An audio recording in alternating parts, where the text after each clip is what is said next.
Welcome. Today we are embarking on an extensive examination of a case that um, really consumed Australian public life for years. We're talking about the saga of Schapelle, the Australian woman convicted of drug smuggling in Bali. And this is so much more than just a legal case. It is. It's a profound study in, the clash of different judicial systems, the incredible power of the media, and just how difficult it is to find the truth when you're dealing with international borders and sovereign laws. The sources we're looking at today give us this incredibly complex, detailed map of facts, accusations, and of course, denials. It's a story that held the attention of two entire nations for more than a decade. It really did. So our focus today is to really break down the factual content. We need to look at her arrest back in 2004, the very controversial trial that followed, her imprisonment, and, well, the enormous public and diplomatic pressure that came with it. We have to get past the headlines. Exactly. We need to understand the mechanics, both legal and political, that shaped this whole thing. And we have to ground ourselves in the central incident. So, Schapelle was convicted on May 27th, 2005. Right. For the importation of 4.2 kilograms of cannabis.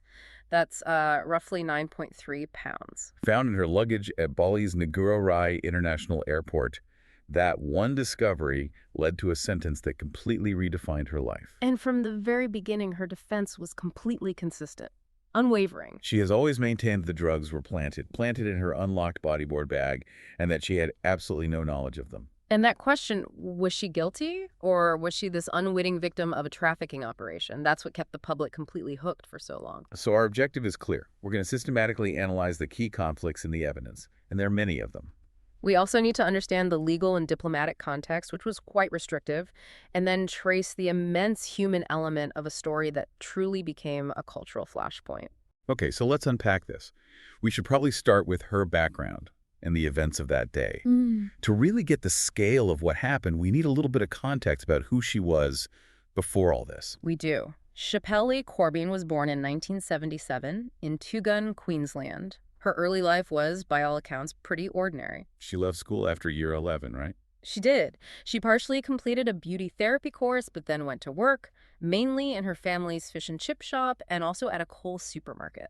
So a very modest working class background. Exactly, which makes the sudden transformation into this figure in an international drug case all the more dramatic. And it's also really important to establish her connection to Bali. This wasn't her first trip. No, not at all. It was extensive. She'd been there 5 times since she was 16, so this wasn't some kind of, sudden impulse vacation. She knew the place. She knew it well, and that was largely because her older sister, Mercedes, was married to a Balinese man and actually lived there. So there was a legitimate, established reason for her to be traveling there. A very clear one. Which brings us to the crucial date, October 8th, 2004, the day everything changed. That's the day. Schapelle, her half-brother, James Cassina, and 2 friends started their journey. They flew from Brisbane, had a transit in Sydney, and then boarded the flight to Denpasar in Bali. And that stop in Sydney, that transit, becomes absolutely central to her entire defense theory. It's the geographic locus, yes. Yeah. But let's focus on the arrival in Bali first. Yeah. So she gets to customs. Her bodyboard bag is identified and pulled aside for examination. And inside, officers find it. The 4.2 kilograms of cannabis packaged in a double plastic vacuum-sealed bag. And this specific interaction right there at the customs bench, it becomes the absolute hinge of the entire prosecution's case. Because of what the customs officer claimed. Exactly. Customs officer Gusti Nyoman Winata testified that Schapelle tried to physically prevent him from opening that compartment of the bodyboard bag. A single claim that suggests she knew what was inside, it implies she was trying to hide it. Precisely. But her testimony, her version of events, was completely different. She denied it completely. She did. She said she never tried to stop him. She claimed that after the officer pointed to the bag and asked her to open it, she was the one who unzipped it. And she also mentioned the language barrier, which seems plausible. She said she had difficulty understanding him, which, clouds the certainty of that whole interaction. If she willingly opened the bag herself, that severely undermines the idea that she was trying to conceal something. So it's an issue of intent versus compliance. But what was truly concerning for the defense and for a lot of observers was the immediate lack of proof. You mean the CCTV footage? Yes. The sources confirm a detail that is, frankly, staggering for a high-stakes case like this. No CCTV footage of that crucial customs interaction was ever retrieved or preserved. That absence is just monumental. In any modern legal system, you would expect objective visual evidence of the moment a seizure like this happens. And the defense asked for it, didn't they? They specifically requested it. But according to Schapelle's mother, the judge's response was something like, "We will use that if we need to." And they never needed to. It never materialized. This left the entire foundation of the prosecution's case resting purely on the verbal accounts of those 4 customs officers. How does a lack of objective evidence like that affect a trial, especially under Indonesian law? Well, it creates a foundational vulnerability that's almost impossible to overcome. And what's more, the defense tried to introduce other objective evidence, and that was also denied. What was that? The sources note that the bags weren't individually weighed when they checked in at Brisbane or when they arrived in Bali. Schapelle requested her other luggage be weighed after the drugs were found. Why? What was she hoping to show? She was hoping to show an unexpected addition of 4.2 kilograms to the total checked weight. Which would strongly support the idea that something was added between Brisbane and Bali. It would have been powerful circumstantial evidence, yes. But the Bali police denied the request. So every missing piece of standard procedure, the CCTV, the baggage weights, the conflicting testimony over who even opened the bag, it all just compounded the narrative that the initial investigation was, at best, flawed. Or rushed. It left the core question of her intent completely up in the air. So moving into the courtroom itself, the legal conflict becomes immediately obvious. It does. The prosecution's case was remarkably narrow. It relied almost entirely on the testimony of the 4 customs officials and the simple fact that the drugs were found in a bag that she said was hers. And they claim she said something incriminating. Yes, they alleged she had said, "I have some," when they questioned her. For them, this was enough to establish a prima facie case. We should probably pause on prima facie. What does that mean in this context? Well, prima facie essentially means at first sight, or on the face of it. The Indonesian judicial system, especially for a serious crime like drug importation, it operates under a different philosophy than what many of us in the West are used to. The prosecution just had to establish possession. The drugs were in her bag, and that immediately shifted the burden. So once possession was established, the court basically assumed a level of responsibility on her part. Precisely. The burden shifted almost entirely to the defense to prove a negative, to prove that she didn't know, that she had no intent. It wasn't on the prosecution to definitively prove that she packed the drugs herself. That's a critical distinction. The discovery of the drugs in her control was treated as almost irrefutable proof of the crime itself. It was. And against that very firm stance on possession, the defense had to rely on a complex and ultimately unproven theory. The plant. The plant. The central argument was that Schapelle was an unwitting victim of an interstate drug shipment. One that was only supposed to travel between Brisbane and Sydney. Yes, and that it was mistakenly left in her bag and carried on to Bali. This, of course, threw immediate suspicion on alleged corrupt baggage handlers in Australian airports. And that theory got a lot of traction here in Australia.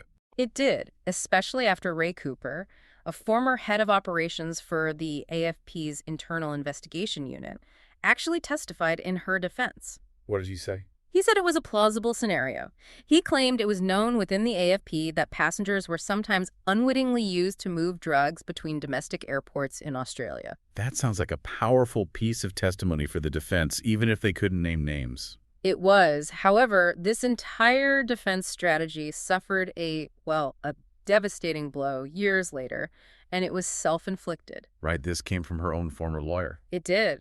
In 2008, Robin Tampo, who had been on her legal team and was later struck off for professional misconduct, it should be noted, he made a shocking admission in a documentary. He said he made it all up. He claimed he had fabricated that specific interstate drug shipment and baggage handler theory. Fabricated it. As in, he just invented a narrative he knew wasn't based on any direct evidence? That's what he claimed. He publicly apologized to the baggage handlers. And then, to make it even more controversial, he alleged that the former Australian Foreign Minister, Alexander Downer, had told him that he suspected Schapelle's brothers were behind it. Wow. Tampo's retraction must have completely damaged the public perception of her whole defense. It did. It turned what seemed like a plausible theory into what looked like a desperate lie. It completely undermined their core argument. And then there was the other controversial defense witness, John Patrick Ford. Yes. He was a prisoner awaiting trial in Australia, and he was flown to Indonesia at great expense to testify. And he claimed he overheard a conversation in prison. He did. He alleged he overheard that the drugs belonged to a man named Ron Vagenser and that they were supposed to have been taken out of the bag in Sydney. But his testimony was shaky from the start. Very tenuous. The prosecution effectively argued it was entirely hearsay and unreliable.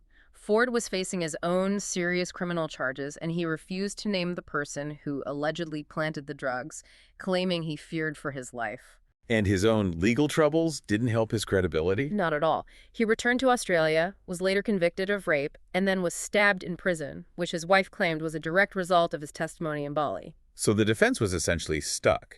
They had the word of the customs officers on one side and the highly dubious claims of a convicted criminal on the other. It's a terrible position to be in, and it's a perfect example of a defense that's struggling because it has no objective physical evidence. Which brings us to what many people consider the single biggest procedural failure of the entire case. The denial of forensic testing. This detail is just so pivotal. The sources are very clear. The cannabis was never fingerprinted by Indonesian officials, nor was it analyzed to determine its point of origin. And both of those things matter so much. Fingerprinting was essential. If Schapelle's prints were absent from the package, it would have strongly supported her claim that she never handled it. And the origin testing. Equally crucial. If the analysis showed the drugs were grown in Australia, it supports the baggage handler theory. If it showed they were grown locally in Indonesia, well, that points to a completely different scenario, possibly clearing her of being the original source. And both of these requests were just flatly denied by Indonesian authorities. They were, and this is where the diplomatic friction really starts to show, because the claims about who advised against the testing are in direct conflict. What are the two versions? Well, one version that was reported was that the Australian Federal Police, the AFP, advised against origin testing. Why would they do that? The fear was that if the results proved the drugs were Australian, they would be forced to share that information with Indonesian prosecutors, which could have actually bolstered the Indonesian case against her without providing any real benefit to her defense. And the other claim is that the refusal came directly from Bali. Exactly. The counterclaim is that the Bali police simply refused the Australian government's request outright, citing their sovereign right to control their own investigation and how they handle evidence. So we don't know for sure who made the final call. The truth is obscured, but the result is the same. The defense was denied the only objective scientific evidence that might have supported her claim that she had no intent. And the prosecution's response to the lack of fingerprinting was just so simple. It was unnecessary because she was found in possession. That one statement really encapsulates the whole conflict between the two legal systems, doesn't it? It absolutely does. The Indonesian approach prioritized establishing simple liability. She was in control of the drugs. The Australian defense was trying to introduce the complexity of mens rea, of criminal intent, but because that intent couldn't be proven or disproven forensically, the fact of possession became the default, insurmountable proof of guilt. So despite all the procedural questions and the defense's valiant, if flawed, attempts, the day of the verdict arrived. But first, Schapelle made one final plea to the judges. She did, on April 29th, 2005. And you have to remember the intense pressure she was under. She was a young woman, totally isolated, facing the prospect of decades in one of the world's toughest prison systems. She spoke directly to them. She told the court, "I cannot admit to a crime I did not commit. And to the judges, my life at the moment is in your hands, but I would prefer if my life was in your hearts. I beg for justice. I don't know how much longer I can do this. Please bring me home." That plea really speaks to the immense human cost this trial was already taking. It does. Then on May 27th, 2005, the verdict came down. It was broadcast live in Australia, which tells you everything about the depth of the national obsession with this case. She was found guilty and sentenced to 20 years. 20 years in prison, plus a very significant fine of 100 million Indonesian rupiah. That was about 12,600 Australian dollars at the time, and there was an additional 6 months added if that fine went unpaid. And that verdict was just the start of this long, torturous appeals process that went back and forth. A very fluctuating process. Can you outline those changes for us? Yeah. Initially, her sentence was actually reduced. Bali's High Court cut it to 15 years in October 2005. So a small glimmer of hope for her. A momentary one. But in January 2006, The Indonesian Supreme Court overturned that reduction. They reinstated the original maximum 20-year sentence. And crucially, the Supreme Court also ordered that the bodyboard bag and the drugs be destroyed. Why is that significant? It signaled the absolute finality of the criminal investigation and the judgment. The evidence was gone. So once the Supreme Court put the 20 years back on the table, her only remaining option was clemency. Right, which is a political action, not a legal one. And she pursued it on explicit humanitarian grounds, citing her severely deteriorating mental health. The appeal went directly to the president, Susilo Bambang Yudhoyono. And in a pretty significant move, in May 2012, he granted her a 5-year sentence reduction. This just highlights the immense diplomatic tension surrounding the whole case. What was the Australian government's official stance during all this, especially under Prime Minister John Howard? The public pressure to intervene must have been intense. It was enormous. But the Australian government was caught between this overwhelming public sympathy for an Australian citizen and the ironclad diplomatic principle of non-interference. So PM Howard expressed sympathy, but held the line. He did. He consistently said that Australia would not and could not dictate how Indonesia's judicial system works. And why was that principle so strictly applied? Because the diplomatic relationship between Australia and Indonesia is incredibly sensitive, but also vital. As Howard pointed out, Australia would react very angrily if a foreign government tried to tell us how to handle a case involving one of their nationals on our soil. So violating that principle would have had much bigger consequences. It could have fundamentally damaged the entire bilateral relationship, and it could have jeopardized the hundreds of other Australians facing legal issues in Indonesia. It was a trade-off. Adhering to diplomatic protocol meant sacrificing the ability to pressure Indonesia on things like forensic testing. And on the other side, how did the Indonesian public and politicians react to that 5-year clemency she was granted? They reacted very strongly, which shows you the huge difference in how the two cultures viewed drug offenses. They thought it was too lenient. Far too lenient. Anti-drug activists and politicians in Indonesia widely criticized it. The sources record one politician arguing that Corbyn deserves the death penalty. Editors claimed her release was highly offensive to their national sense of justice, given Indonesia's extremely strict anti-narcotics stance. That disparity is just immense. It shows the cultural gap they were trying to navigate. Now, before we get to her time in prison, we have to mention a really controversial claim that surfaced while she was inside. Yes, the allegations from 2014 made by a fellow convicted drug smuggler. Brene Lawrence, one of the Bali Nine. That's right. Lawrence alleged that Schapelle had confessed to her. She claimed Schapelle admitted to having prior knowledge of the drugs and that she had even successfully completed the same international run twice before without getting caught. That accusation, coming right as Schapelle was applying for parole, threw a massive wrench into the narrative of her innocence that had been so dominant in Australia. It remains one of the starkest, most uncomfortable conflicts in the entire case file. So Schapelle ended up serving 9 years in Karabokan prison. She did. And the conditions, as they're described in the sources, were extremely harsh. She was in a shared cell block with about 85 other women. But you tried to keep busy. She did. She tried to occupy her time with creative things like making jewelry, just in an attempt to maintain some kind of routine and, well, sanity. But the most profound and distressing part of her time in prison, and the thing that really garnered the most humanitarian sympathy, was the mental health crisis she went through. The sentence took an enormous personal toll. Her struggle with severe clinical depression and multiple debilitating bouts of psychosis is very well documented. She had to be hospitalized several times. Yes, particularly in 2008 and 2009. The stress of the trial, the conviction, the isolation, it just seemed to completely overwhelm her stability. And she later spoke about just how deep her despair was. She described being out of her mind literally for about 4 years, especially after her father died in 2008. She became catatonic at times, is that right? That's how she was often described, unable to speak or move. It's a truly heartbreaking state for anyone to be in. An Australian psychiatrist assessed her in 2009 and explicitly reported that her mental condition was deteriorating very seriously and urged that she be transferred to a proper hospital facility. The sources also highlight the almost perverse role the media played in making this health crisis even worse. Yes, the media scrutiny was just relentless. In 2008, she was permitted to leave her hospital ward under armed guard to visit a hospital beauty salon. A decision that was controversial in itself. It was. And when she left, she was immediately swarmed by this massive, aggressive scrum of reporters. Her doctor later said that her condition regressed back to zero. and that she needed immediate further treatment for depression right after that intense public exposure. It's a cruel irony, isn't it? Yeah. The very same media that generated so much support for her was also actively damaging her health. It is, but we do have to acknowledge the counter-narrative. Not everyone believed the severity of her illness was genuine. This comes back to Renee Lawrence. Primarily, yes.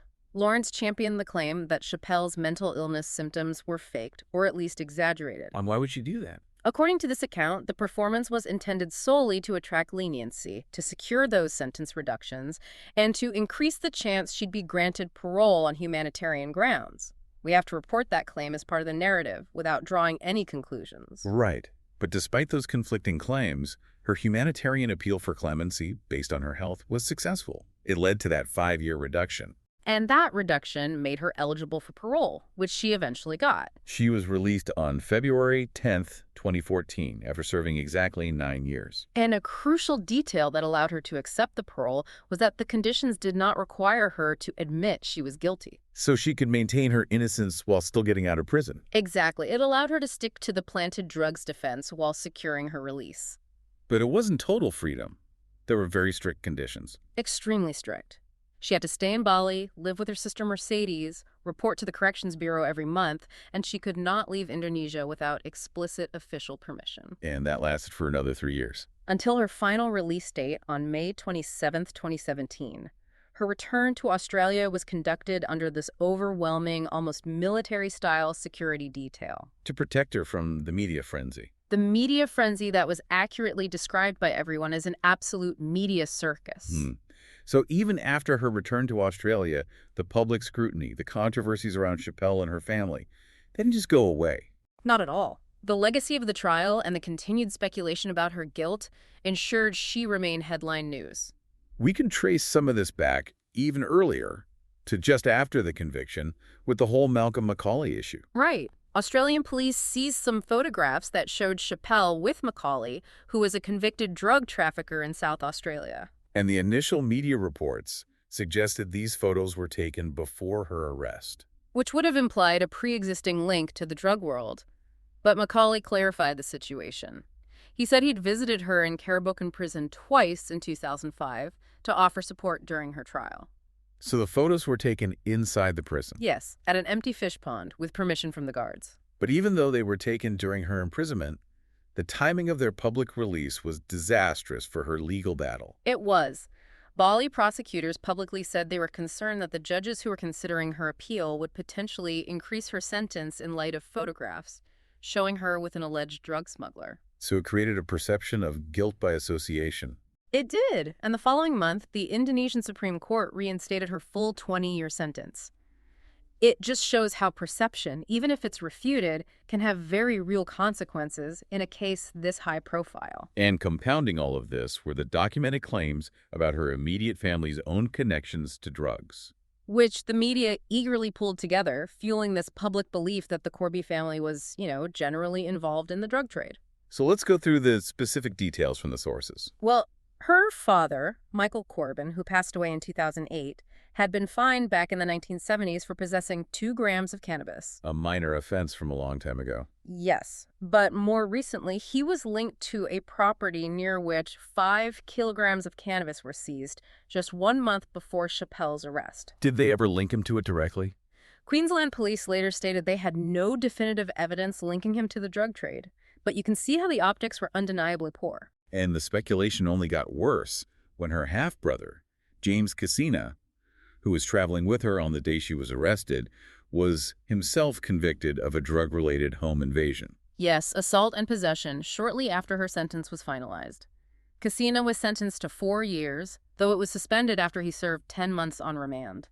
But for the public, the important thing was the timing, the clustering of all these events. It was. For many people, these family incidents provided circumstantial support for the prosecution's belief that Schapelle must have had some knowledge of, or at least a casual relationship with, the illicit drug trade, despite her consistent denials. And then came the most dramatic allegations of all, from a former family friend. Jody Power. She appeared on a current affairs show, in a paid interview, and made some very specific and damaging claims. She did. Power alleged that Schapelle's sister, Mercedes, had previously asked her to transport drugs internationally. And she even claimed to have seen a vacuum-sealed plastic bag, similar to the one found with the cannabis, at Mercedes' house. And if that wasn't enough, Power also alleged that she had seen Schapelle herself use various illicit substances, ecstasy, speed, and cocaine. How did the family respond?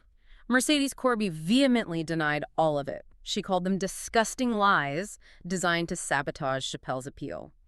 Mercedes did admit, under questioning, to having the occasional puff of marijuana as a teenager. And this led to a big legal battle. A significant one. Mercedes sued the broadcaster for defamation. What was the outcome of that case? It was eventually settled out of court. But during the proceedings, a jury did uphold the broadcaster's defense of truth in relation to the claim that Mercedes possessed marijuana, which confirmed at least one small facet of the broader claims. The whole episode just solidified the media narrative that the family operated in proximity to drugs. We also need to talk about the complex issue of profiting from her story, the profit of crime debate in Australia. Yes. After her conviction, Schapelle released her autobiography, My Story, in 2006. It sold over 100,000 copies.